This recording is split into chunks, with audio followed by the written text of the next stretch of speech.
الحمد لله نحمده ونستعينه ونستغفره ونؤمن به ونتوكل عليه ونعوذ بالله من شرور أنفسنا ومن سيئات أعمالنا من يهده الله فلا مضل له ومن يضلل فلا هادي له ونشهد أن لا إله إلا الله وحده لا شريك له ونشهد أن محمدا عبده ورسوله. أعوذ بالله من الشيطان الرجيم. بسم الله الرحمن الرحيم. ولا تهنوا ولا تحزنوا وأنتم الأعلون إن كنتم مؤمنين. وقال الله تبارك وتعالى في موضع آخر: لقد كان لكم في رسول الله أسوة حسنة. صدق الله العظيم. وقال النبي صلى الله عليه وسلم: من تشبه بقوم فهو منهم، أو كما قال عليه الصلاة والسلام. عزیزان گرامی،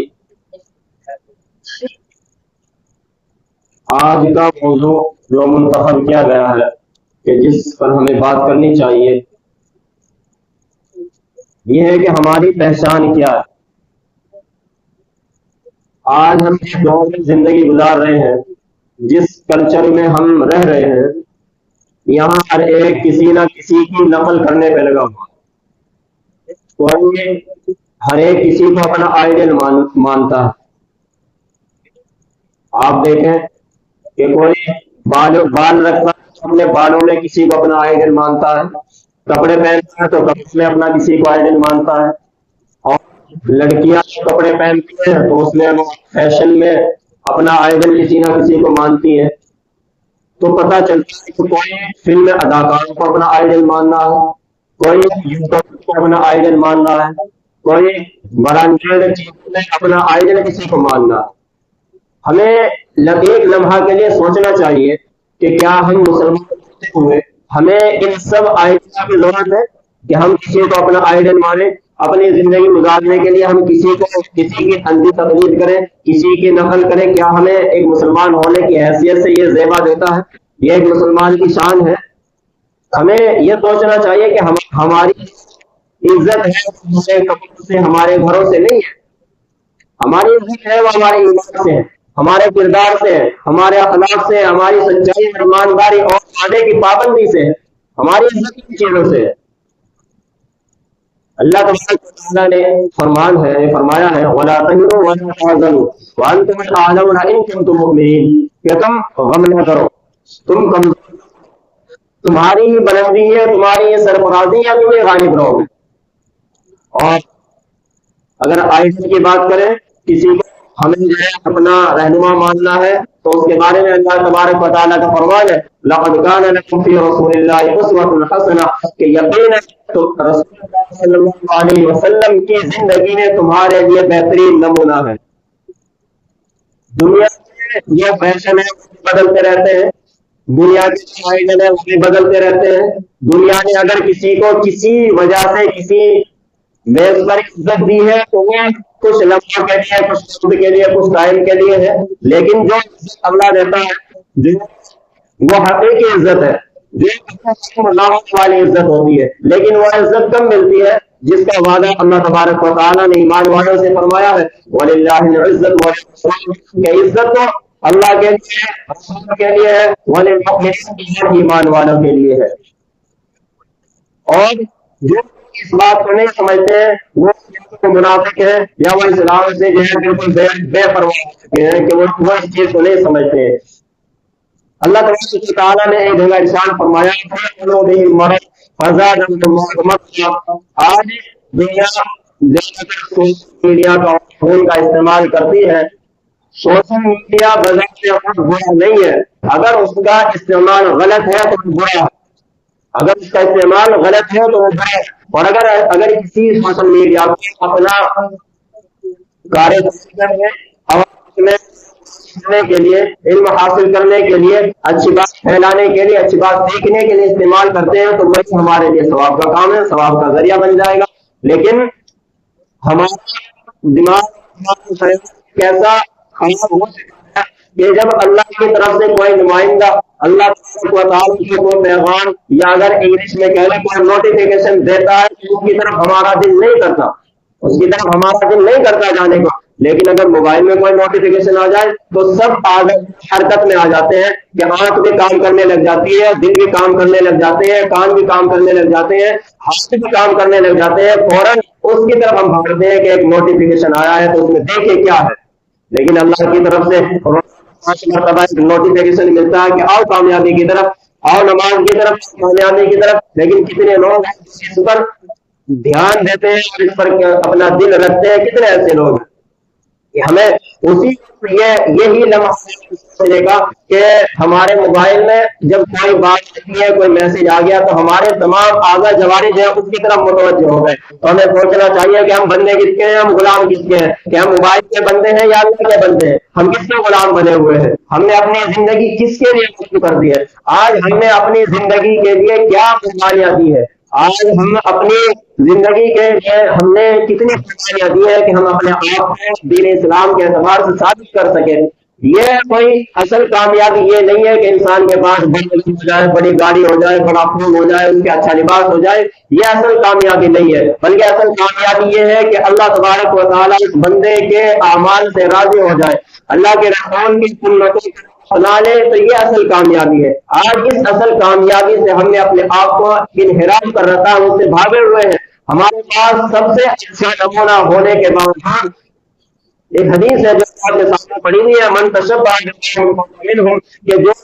کسی قوم کی مشابہت اختیار کرے گا قیامت کے دن انہی کے ساتھ اس کا حشر ہوگا۔ یعنی اگر پوری زندگی دین اسلام کے نام کے اعتبار سے تو گزاری ہے، لیکن اس نے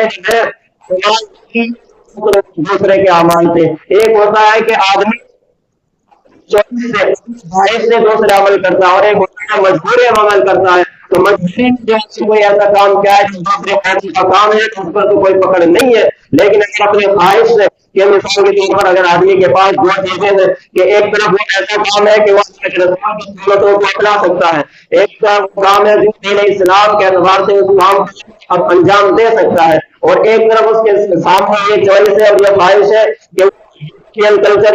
کے اعتبار سے اس کو انجام دے۔ اب دونوں چیزیں اس کو اختیار ہے، اگر اپنے اختیار سے دین اسلام کو، اللہ کے رسول کی سنت کو چھوڑتا ہے اور اس کام کو اپناتا ہے، دنیا کا کام ہے، سراسر دنیا ہے، سراسر کلچر ہے، اگر وہ اس کو اپناتا ہے تو خواہش سے اپنانا ہے تو حدیث کے زمرے میں آئے گا کہ اس نے وہ سنت پر عمل کر سکتا تھا، دین اسلام اپنا سکتا تھا، لیکن اس سب کے باوجود اس نے اس کو نہیں اپنایا۔ اس نے اس کو چھوڑا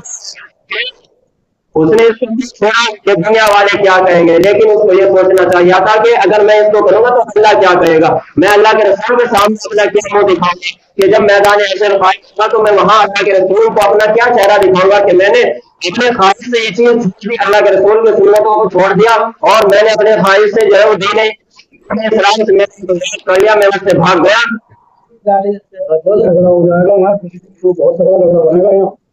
لڑائی اتنی بن جائے گی یہ تو چلے جائیں گے اپنے گھر، اور یہاں جو ہے گاؤں والے بدلنے ہیں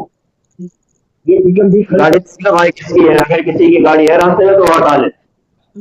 اچھی بات نہیں ہے۔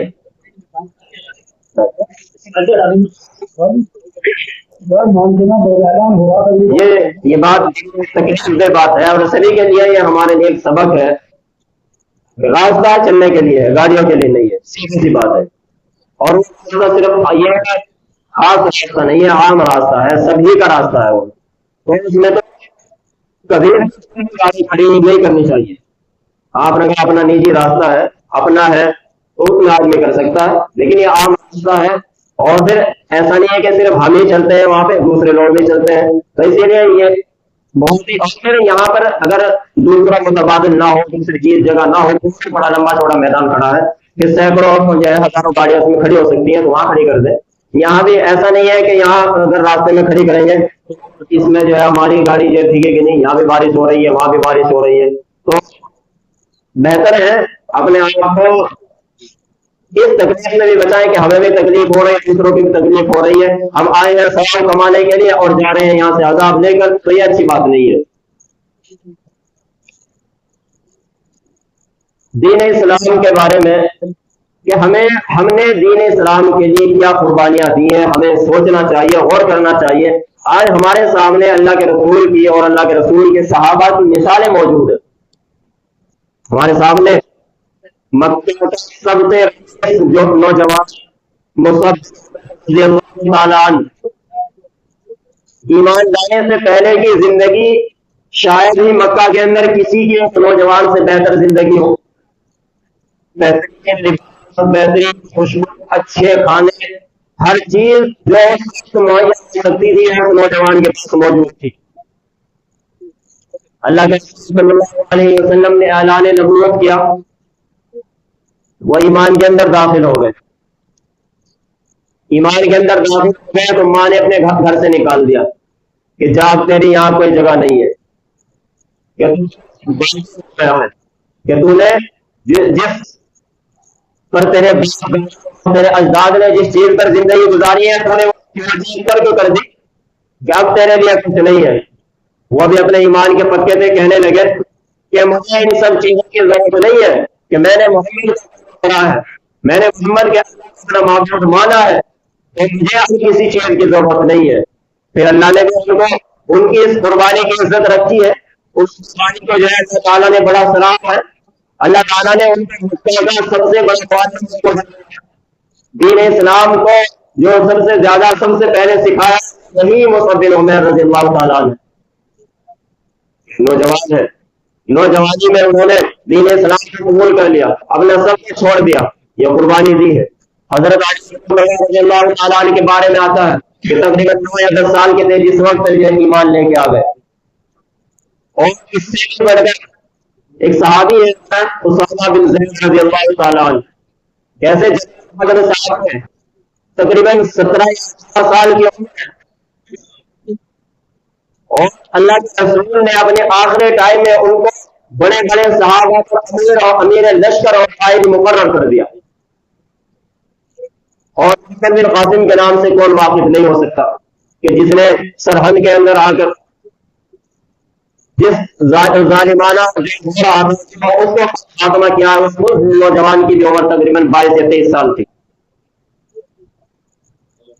ہمیں سوچنا چاہیے کہ ہماری جوانی کس چیز میں گزر رہی ہے، اور اللہ کے رسول نے بڑی پیاری حدیث بیان کی ہے کہ 7 آدمی ایسے ہیں کہ جن اللہ تعالیٰ اپنے عرش کے سائے میں جگہ عطا فرمائے گا، اور اس میں سے ایک وہ ہے کہ جس نے جوانی کی مرضی کے مطابق گزاری ہو، اس میں کہ جس نے جوانی اپنی اللہ کی مرضی کے مطابق گزاری وہ بھی اللہ کے عرش کے سائے میں ہوگا، کہ یہی ہے کہ جن کی وجہ سے اللہ تبارک و تعالیٰ تمام انسانوں کو عزت عطا فرماتا ہے کہ جو اللہ تعالیٰ کی مرضی کے مطابق زندگی گزارتے ہیں۔ ہمارا مقصد یہ ہونا چاہیے کہ ہم دنیا کا بھی کام کریں، دنیا کے اندر آئے ہیں تو یہاں اس دنیا کے بارے میں اللہ کے رسول کا فرمان ہے کہ یہ دنیا ایک مومن کے لیے قید خانہ ہے، تو اس قید خانے سے الدنیا سجن المؤمن و جنت الکافر، اسی لفظ سے ہمیں سمجھنا چاہیے کہ جب دنیا قید خانہ ہے تو یہاں آرام نہیں مل سکتا، یہاں خواہشیں پوری نہیں ہو سکتی ہے، یہاں ہم اگر آرام چاہیں گے تو ہمیں آرام نہیں مل سکتا، ہمیں اسی سے اندازہ لگا لینا چاہیے۔ قید خانے میں یہ چیزیں نہیں ملتی ہیں کہ وہاں آسائش ہو، اور اللہ کے رسول نے آگے فرما دیا وجنت الکافر کہ جو اللہ کو نہیں مانتا، اللہ کی نہیں مانتا، اس کے لیے یہ جنت ہے۔ اور جنت کا کیا مطلب ہے کہ وہ جو چاہے کریں، جنت کا مطلب ہے جو چاہے کریں، جو چاہے کھائیں، جو چاہے پیئیں۔ یہ تو اسی لفظ سے ہمیں اندازہ ہو جانا چاہیے اور سمجھ لینا چاہیے کہ ہمارے لیے اور ایمان والے کے لیے کیا ہے کہ دنیا قید ہے، اور قید میں ہم آرام بس جتنا ہمیں اللہ کی طرف سے مل جائے تو لے لیں، جتنا اللہ تبارک و تعالیٰ ہمیں عطا فرما دے تو ہم لے لیں۔ قید میں اگر کوئی آدمی دنیا کی جو قید ہے، جیلیں بنی ہوئی ہیں، اگر وہاں پر کوئی ہے، وہاں پر زیادہ تر سزا ہی ہے، قید ہی ایک سزا ہے، اور وہاں جو اندر ہوتا ہوگا وہ بھی ایک سزا ہی ہے۔ اور اگر وہاں کبھی کسی کے آنے کی وجہ سے کوئی کچھ مل جائے، کچھ اچھا کھانا مل جائے، کچھ اچھا پہننے کو مل جائے، کچھ اچھی بات سننے کو مل جائے تو ان کے لیے نعمت ہے۔ تو اسی طرح یہاں ہے ایک ایمان والے کے لیے کہ اس کو اللہ کے مرضی کے مطابق اپنی زندگی گزارنی چاہیے، تاکہ دنیا تو انسان کی گزرتی رہتی ہے، کبھی رکتی نہیں ہے۔ اگر کسی برا آتا ہے، بیماری آتی ہے، پریشانی آتی ہے تو ایک جاتا ہے، اور اگر ایکسرسائز ہے، آرام ہے، روپیہ پیسہ مال دولت سب ہے تو وہ تب بھی نہیں رکے گا. ایسا نہیں کہ انسان کے پاس دولت آ جائے، اس کا مقام اور مرتبہ اور منصب اس کو مل جائے اور اس کی وجہ سے اس کا وقت چھپ جائے اور اس کی خواہشیں جو ہے وہ دیر تک رہے. ایسا نہیں ہو سکتا کہ جس طرح وقت نہیں رکتا اسی طرح اچھا وقت نہیں رکتا، گزر جاتا ہے. تو بہترین انسان وہی ہے کہ جو اپنی زندگی میں آخرت کے کو سامنے رکھ کر اپنی زندگی گزارے، کہ کچھ بھی کرنے سے پہلے یہ سوچ لے کہ اس کا کیا انجام ہو سکتا ہے، اس کام کا کیا انجام ہو سکتا ہے. اگر میں اچھا کام کر رہا ہوں تو ظاہر سی بات ہے اس کا اچھا نتیجہ ہوگا، اور کوئی برا ذہن میں آ رہا ہے، برا کرنے کا آ رہا ہے، جھوٹ بولنے کا آ رہا ہے، کسی کو دھوکہ دینے کا آ رہا ہے تو اس کا انجام ہو سکتا ہے کہ اس کا انجام کیا ہو سکتا ہے. اور اب اپنے اعمال میں آخرت کو مقدم رکھا جائے، دنیا کو پیچھے رکھا جائے. دنیا کا نقصان ہوگا اس کی تلافی ہو سکتی ہے، دنیا کا نقصان اگر ہو جائے تو اس کی تلافی ہو سکتی ہے، اس کی بھرپائی ہو سکتی ہے، لیکن اگر آخرت کا نقصان ہوتا ہے تو اس کی کوئی بھرپائی نہیں ہے، اس کی بھرپائی نہیں ہو سکتی ہے. تو اسی لیے ہمیں اپنے اعمال کو اپنی پہچان بنانی چاہیے. ہماری پہچان کیا ہونی چاہیے؟ ہمارا کردار اچھا ہو، ہمارے اخلاق اچھے ہو، ہمارے اندر وعدے کی پابندی ہو، ہمارے اندر جو ہے عہد میثاق کی پابندی ہو. اگر ہم کسی سے کچھ لیں اسی جو وقت ہم نے متعین کیا اسی پر ہم دیں، وہ یعنی وعدے کے خلاف ورزی نہ ہو، ہمارے اندر سچائی ایمانداری ہو. یہ ہمارے اندر حمیت اور سخاوت ہونی چاہیے کہ اگر ہم اس حالت میں کہ ہم کسی کی مدد کر سکیں تو ہمیں کرنی چاہیے.